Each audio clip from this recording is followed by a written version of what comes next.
بسم اللہ الرحمن الرحیم۔ اور آپ حدیثیں کے ساتھ پڑھتے رہتے ہیں اور پڑھتے رہا کریں۔ گھر میں ہفتے میں ایک دن ضرور حدیث قصہ کی تلاوت کریں۔ آیت اللہ عظمیٰ بہجت رضوان اللہ تعالیٰ علیہ کہ آپ کی صلوات ان کے درجات میں اضافہ کرنا۔ اللہم صلی علیہ آیت اللہ عظمیٰ بہجت جب تک رہے ہمیشہ شب جمعہ حدیث قصہ کا بہت اہتمام کرتے تھے، اور حدیث قصہ کو حدیث قصہ پڑھتے رہے ہیں۔ حدیث قصہ میں ہم کیا پڑھتے ہیں کہ جب امام حسن اور امام حسین آئے تو ہماری بیوی نے کیا فرمایا؟ یا قرۃ عینی، اے میرے آنکھوں کی ٹھنڈک۔ کتنا بڑا درس ہے عزیزان محترم۔ اب اپنے سینے پہ ہاتھ رکھ کے بولیں، میں اپنے آپ سے پوچھ رہا ہوں، آپ اپنے آپ سے پوچھیں، میں نے کب اپنے بچے کو کہا کہ بیٹا یا بیٹی تم میری آنکھوں کی ٹھنڈک ہو؟ یہ ایک درس ہم نہیں لے پائے آج تک کہ میرے آنکھوں کی ٹھنڈک ہو، اور جو سیدہ کی آنکھوں کی ٹھنڈک ہو وہ کیا ہوگا، تصور سے باہر ہے۔ ایسے نہیں ہے بی بی نے جملے ایسے نہیں کہے کہ مثلا ہم لوگ جیسے بعض اوقات بات کر دیتے ہیں، خطابت کے جملے کہہ دیتے ہیں، کسی سامنے والے کو خوش کرنے کو کہہ دیتے ہیں۔ نہیں عزیزان محترم، ان کا ایک ایک لفظ بڑا نپا تلا ہے۔ یہ وہ ہیں کہ جن کے اوپر ملائکہ نازل ہو رہے ہیں، یہ معصوم ہیں، ان سے خطا اصل میں دور دور تک قرآن جن سے کہہ رہا ہو کہ ہم نے جو ہے وہ نجاست کو ان سے دور کر دیا ہے، وہ جب کوئی جملے بولیں یا قرۃ عینی، اے میرے آنکھوں کی ٹھنڈک، واہ سیدہ، آپ کو آج شب اپنے اس آنکھوں کی ٹھنڈک کا واسطہ، ہم میں سے جتنے بھی لوگ یہاں بیٹھے ہیں، جو بھی سن رہے ہیں، ان کو آج خالی ہاتھ مت جانے دیجیے گا، واسطہ دیں۔ ان کی بارگاہ میں مانگنے کا بھی طریقہ آنا چاہیے کہ کس طرح ان سے مانگیں کہ یہ ہمیں واپس نہ بھیجیں۔ اور یہ کریم ہے، یہ خاندان کریم ہے، ان کے در پر تو دشمن کبھی خالی نہیں گیا، تو ہم تو عزیزان محترم کیسے خالی جائیں؟ یہ ہمارا وہ بہت بڑے بادشاہ کا واقعہ ہے نا، اپنے خلیفہ کے دور میں 8ویں امام کی زیارت پہ آیا تو دیکھا باہر ایک نابینا بیٹھا ہوا ہے، مانگ رہا ہے۔ کہا کیا کر رہے ہو؟ کہا نابینا مانگ رہا ہوں۔ کہا کچھ دیر میں واپس آیا اور تم اس در سے آنکھیں لے کے نہیں گئے نا، سر سے گردن اڑا لوں گا۔ یہی ہوا، ایسے مانگا امام رضا سے کہ آنکھیں مل گئیں۔ بات یہ تھا کہ مانگنے کا ڈھنگ آنا چاہیے کہ مانگنا کیسے اس در سے، جانے ہوتا ہمیں مانگنا نہیں آتا۔ ہم مانگتے کیسے ہیں؟ ہم پہلے تو وہ مانگتے ہیں جو ہمیں نہیں ملا ہوا۔ بھائی پہلے شکریہ ادا کیجئے، پہلے بھی عرض کیا کہ شکر ہے، سب سے بڑا شکر ہے پروردگار تو نے اپنے چاہنے والوں کا ماننے والا بنایا۔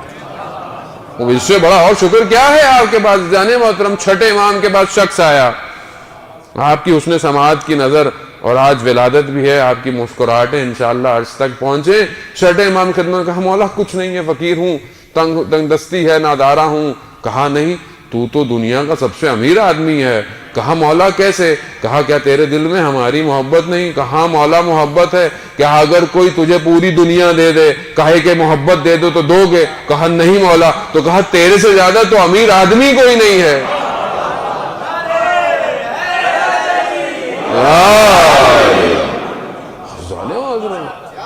جس کے دل میں ان کی محبتیں ہوں کہ جن کو رسول دیکھیں تو رک نہ پائیں، وہ جو رسول کی سواریاں ہوں کہ دیکھنے والوں نے کہا نہ ایسا سوار دیکھا نہ ایسی سواری دیکھی، جن کے سجدے رسول کے خاتم الانبیاء کے سجدے طولانی ہو جائیں، اگر ان کی محبتیں دلوں میں ہوں اور شخص پریشان ہو، شخص کسی اور کے آگے ہاتھ پھیلاتا ہو، یعنی تصور سے باہر عزیزان محترم۔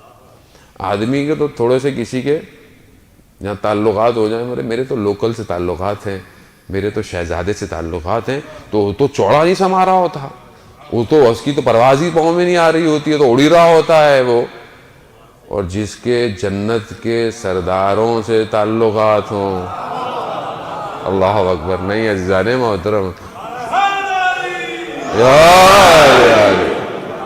بھائی سبحان اللہ کہیے جنت میں درخت لگ جائے گا، اللہ اکبر کہیے، سبحان اللہ کہیے، یہ کہیے جنت میں درخت لگ جائیں گے۔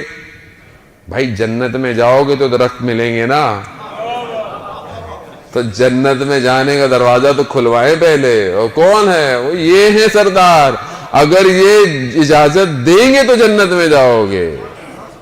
جنت کو میری آپ کا کوئی پلاٹ نہیں ہے بحریہ ٹاؤن کا کہ میں یہاں سے بیٹھے بیٹھے ہی بک کرا لوں تو وہاں بننا نہیں۔ عزیزان محترم، جنت خدا کی رضا ہے، اور خدا نے اپنی رضا کو ان کو دیا ہوا ہے۔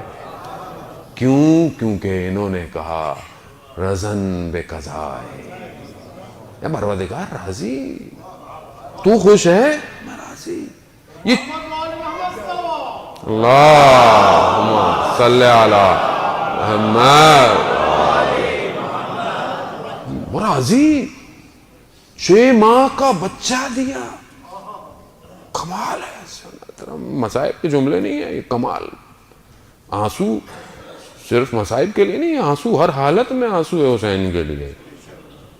6 ماہ کا بچہ دے کر کیا کہا؟ پروردگار تو راضی ہے، میں بھی راضی ہوں، راضی ہے۔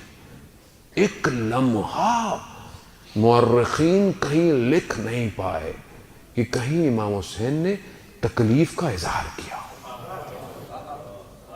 راوی کہتا ہے کہ روز عاشورہ وقت جتنا بڑھتا چلا گیا، امام حسین کے چہرے کا نور بڑھتا چلا گیا، اطمینان، قلب کا اطمینان بڑھتا چلا گیا۔ کیوں؟ کیونکہ وہاں پر موومنٹ تھی کہ جہاں پر پروردگار چاہتا تھا۔ تو امام کے ماننے والوں کو کیسا ہونا چاہیے؟ ایسے ہونا چاہیے کہ جن کو یہ پتا ہو کہ ان سے رب راضی ہے۔